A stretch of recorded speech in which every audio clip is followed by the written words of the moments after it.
Bonjour à tous, Bertrand Julien, je suis chargé de mission alors je vais partir dans les sigles, on aime bien les sigles à l'État, donc chargé de mission à la mission énergie et changement climatique, donc la MEC, de la DREAL, c'est la Direction régionale de l'environnement, de l'aménagement et du logement des Pays de la Loire, au sein du MEDE, le ministère de l'écologie, du développement durable et de l'énergie. Donc voilà, on sait qu'on aime bien les sigles, il y en a un peu partout. Donc moi je suis en charge notamment du suivi des bilans de gaz à effet de serre pour le compte du préfet de région et dans les Pays de la Loire. Donc je vais vous faire une présentation en tout cas de l'état des rendus et surtout essayer de voir ensemble un petit peu le retour qualitatif sur les plans d'action notamment. Alors, en ce qui concerne les Pays de la Loire, donc, comme vous le savez certainement, il y a 3 types d'obligés, donc des collectivités, des établissements publics et des entreprises. En ce qui concerne les collectivités, dans les Pays de la Loire, on en a 24 qui vont du conseil régional, en passant par les conseils généraux, les grandes agglomérations et les intercommunalités. 64 établissements publics, principalement des centres hospitaliers, qui sont de nombreux obligés dans les Pays de la Loire, des services, des centres de secours, des services de secours, et aussi des lycées. Pour les entreprises, il y a 109 entreprises, alors je ne connais pas le nombre exact d'entreprises dans les Pays de la Loire, mais dans tous les cas, ça représente quand même un panel d'activités assez vaste. Donc pour un total de 197 obligés. Donc au 1er novembre 2014, donc j'ai fait la dernière actualisation, nous avons reçu en préfecture de région 135 bilans, ce qui fait un taux de réalisation à 69%. Donc les chiffres nationaux vous ont été présentés, donc on est au-dessus de la moyenne. La moyenne, je crois, était à 52%. Par contre, si on regarde plus en détail par obligé, finalement on est un peu dans les mêmes tendances qu'au niveau national. Et il y a 2 chiffres qui ressortent. On va commencer par les bons chiffres. Pour les entreprises, 82% de réalisation, qui représentent 89 entreprises. Pourquoi un meilleur résultat pour les entreprises, je ne sais pas. En tout cas, la communication et les rappels ont été identiques pour tous les profils d'obligés. Peut-être derrière un intérêt économique, parce que qui dit en effet diminution des émissions, dit avant tout un diagnostic énergétique et donc des diminutions de consommation. Donc peut-être une motivation économique. Et les établissements publics, oui, alors l'explication que vous avez donnée, en effet, j'en cherchais une et je pense qu'elle est intéressante. Des structures plus petites, 250 ETP. Peut-être une sensibilisation aux enjeux énergie-climat pour les centres hospitaliers moindres. En tout cas, ce sont quand même des structures qui ont des patrimoines et des consommations élevées. Donc ils devraient être plutôt sensibilisés, ce sera peut-être l'objet de discussion dans la salle. Et enfin les collectivités qui ont un taux de réponse assez élevé, parce que les collectivités obligées de réaliser un bilan de gaz à effet de serre sont les collectivités aussi obligées de réaliser un plan climat. Donc elles sont toutes lancées dans le plan climat, donc de fait elles ont aussi transmis leur bilan de gaz à effet de serre. Alors j'ai voulu présenter ce chiffre-là qui pour moi était intéressant, c'est finalement le recours ou pas à un bureau d'études pour la réalisation du bilan de gaz à effet de serre.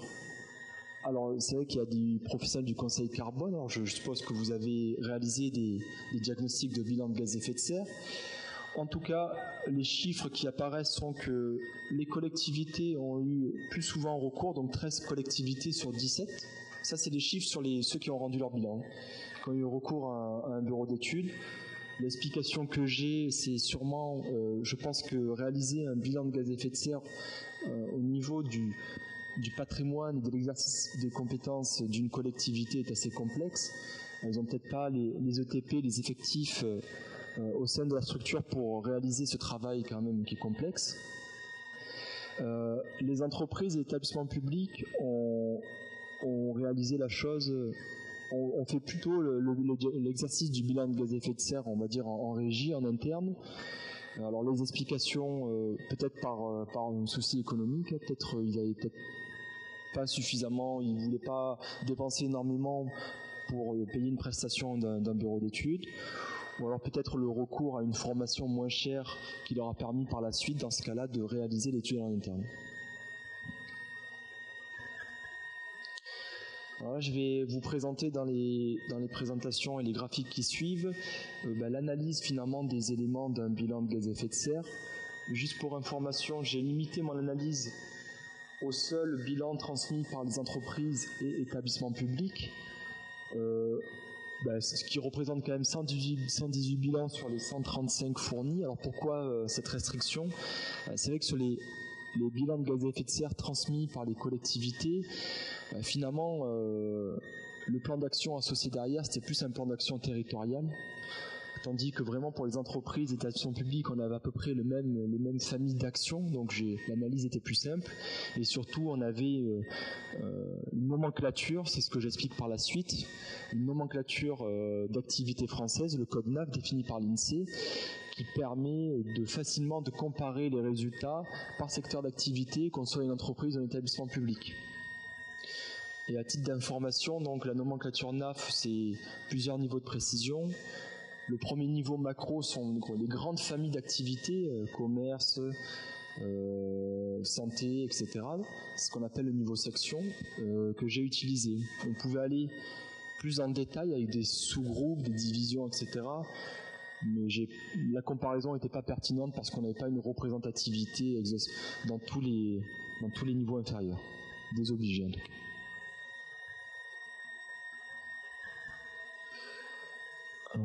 Alors là, ce premier graphique, il présente en fait déjà le taux de réalisation des bilans de gaz à effet de serre. Alors je ne sais pas si vous voyez bien, il faut un peu foncer l'œil.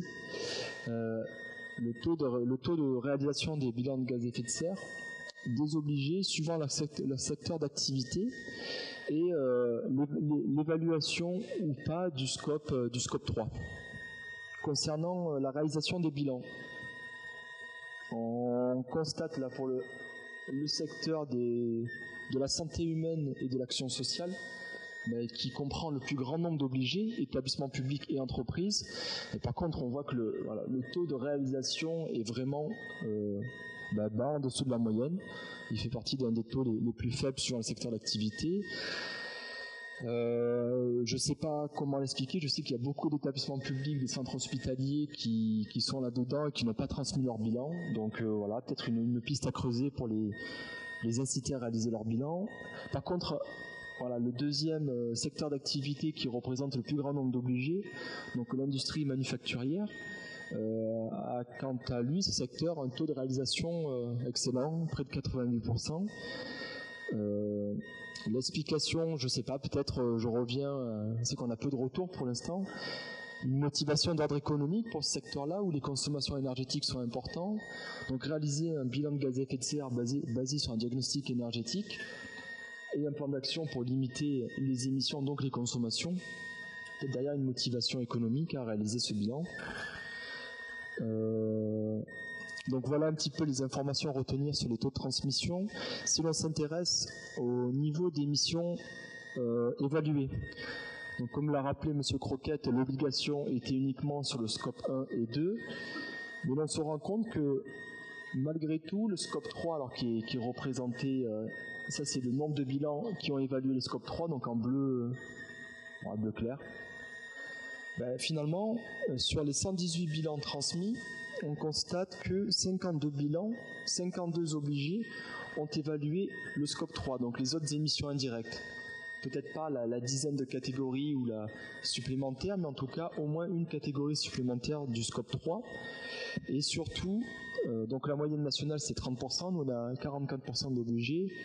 Et on constate sur les activités tertiaires, voilà, on voit qu'un grand nombre d'obligés qui ont transmis leur bilan, ont évalué le scope 3 pour le secteur d'activité, des activités financières et d'assurance.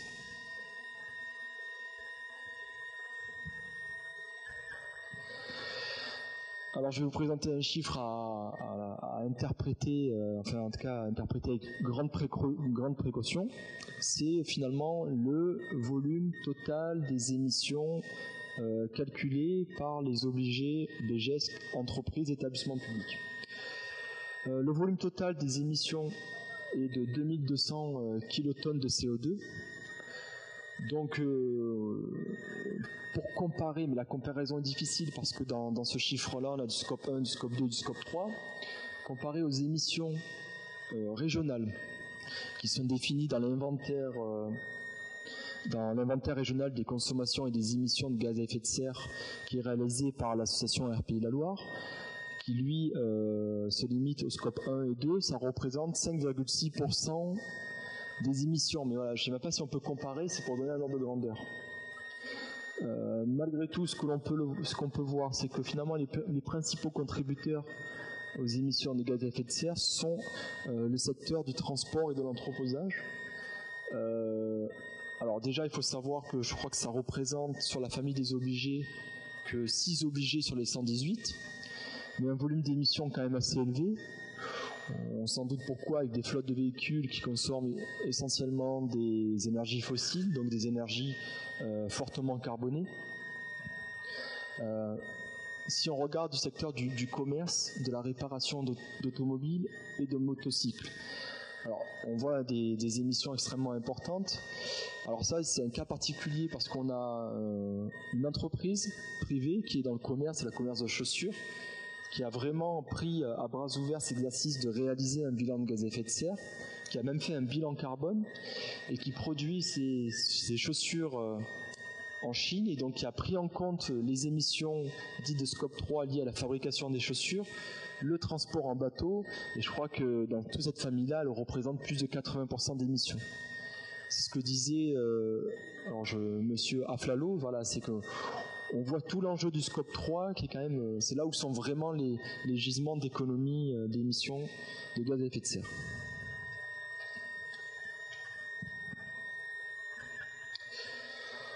Donc maintenant, on va essayer de rentrer un peu plus dans le concret sur les plans d'action.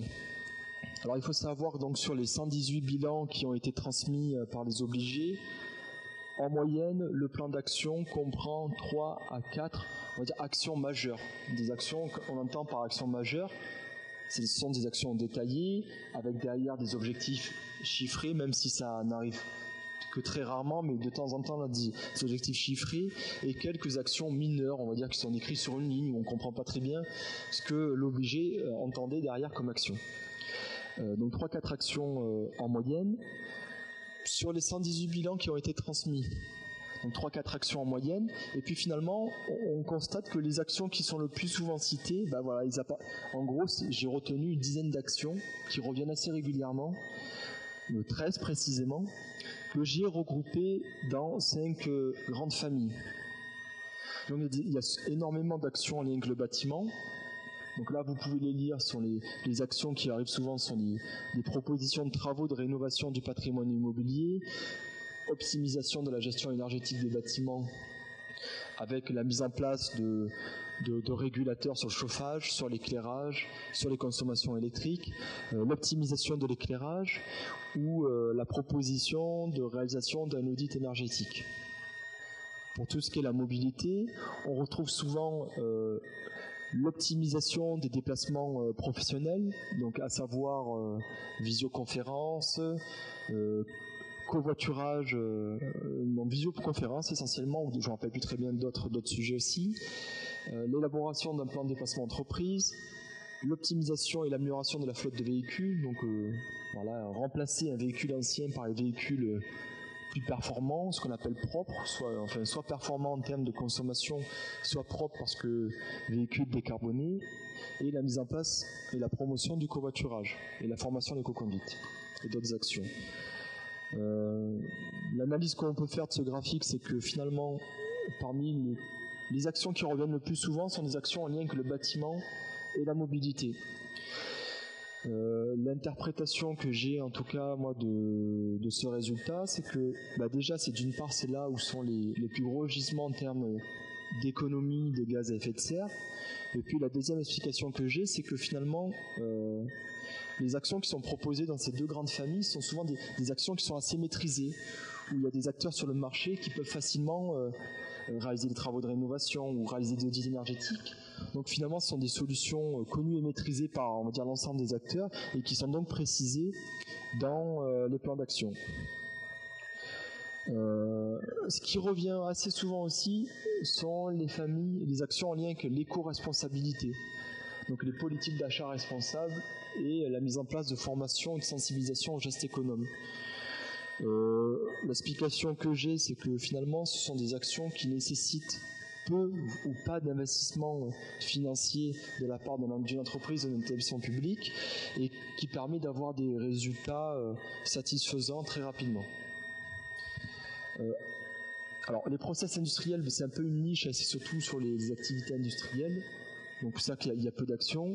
Et là où j'ai été surpris, c'est que finalement, l'enjeu énergie renouvelable, il n'y a quasiment rien dans les plans d'action en lien avec le développement de l'énergie renouvelable, que ce soit de l'électricité renouvelable ou de la chaleur renouvelable. Très peu de propositions. Pourquoi peut-être une méconnaissance des solutions d'énergie renouvelable, alors peut-être un investissement financier trop important, donc à creuser peut-être. Alors un autre graphique, alors je sais pas si on y voit bien, alors peut-être j'ai pas choisi la bonne couleur quoi. En fait dans nos diapos on nous impose le bleu parce qu'on travaille sur l'énergie. Donc j'ai essayé de faire une panel de bleu et bon voilà. On va essayer de voir ça ensemble. Alors ce graphique il vous montre quoi? Il vous montre en fait par secteur d'activité, toujours les mêmes, hein, et par famille de solutions, quelles sont les solutions proposées par famille d'activité. Donc si jamais vous arrivez à vous écarquiller les yeux et à voir quelque chose, sinon je vais vous expliquer. Sur les graphiques, on constate que finalement, on revient toujours un peu à ces deux mêmes secteurs que sont la santé humaine, l'action sociale et l'industrie manufacturière, qu'ils sont des secteurs qui ont proposé majoritairement des actions en lien avec sur le bâtiment. Alors toujours en essayant d'analyser un peu ces résultats, je me suis dit que ces deux secteurs-là, en fait, ont des patrimoines immobiliers conséquents.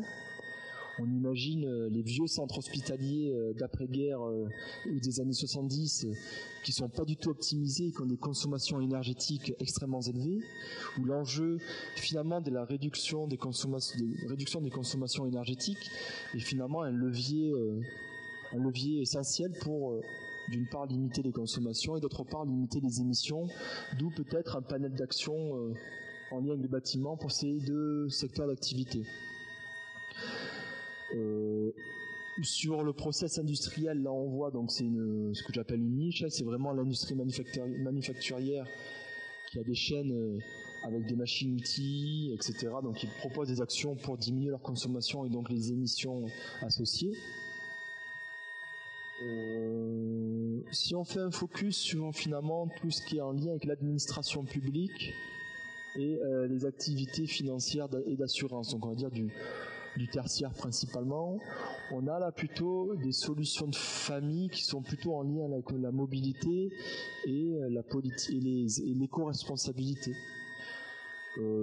Pourquoi? Enfin, je suppose en tout cas, vu que ce sont des secteurs de services aussi, qui emploient un nombre important en tout cas d'employés, d'agents, et donc derrière il y a une thématique en lien avec la mobilité qui est importante, beaucoup de mobilité sur les agents. On sait que souvent ce sont des enjeux financiers pour la constitution des flottes de véhicules, voilà, c'est vraiment des enjeux financiers importants. Donc pour eux maîtriser tout ce qui est les consommations énergétiques liées à la mobilité et donc maîtriser leurs émissions sont finalement des enjeux importants, d'où les actions proposées. Et pareil sur ces activités un peu tertiaires où finalement on consomme beaucoup de papier, on n'optimise pas forcément l'éclairage de nos bureaux, etc. Donc c'est pour ça qu'il y a quand même un gisement d'économie d'énergie et donc un gisement d'émissions de gaz à effet de serre important, et donc c'est pourquoi à mon avis beaucoup d'actions ont été proposées en lien avec l'éco-responsabilité dans ces secteurs d'activité. Donc voilà ce qu'il en est sur l'analyse que l'on peut faire sur les bilans de gaz à effet de serre. Si vous voulez avoir plus d'informations sur les bilans de gaz à effet de serre en ce qui concerne les Pays de la Loire, je vous invite à aller visiter la rubrique Air, Climat, Énergie donc de la Bréal, où vous allez pouvoir avoir la liste des obligés BGS, donc EP, collectivités et entreprises, voir ceux qui sont à jour de leurs obligations et le lien pour aller consulter leur bilan de gaz à effet de serre. Et il y a aussi une publication que j'ai faite en septembre 2013 sur l'année de mise en œuvre, des bilans de gaz à effet de serre. Écoutez, écoutez, je vous remercie. Merci beaucoup.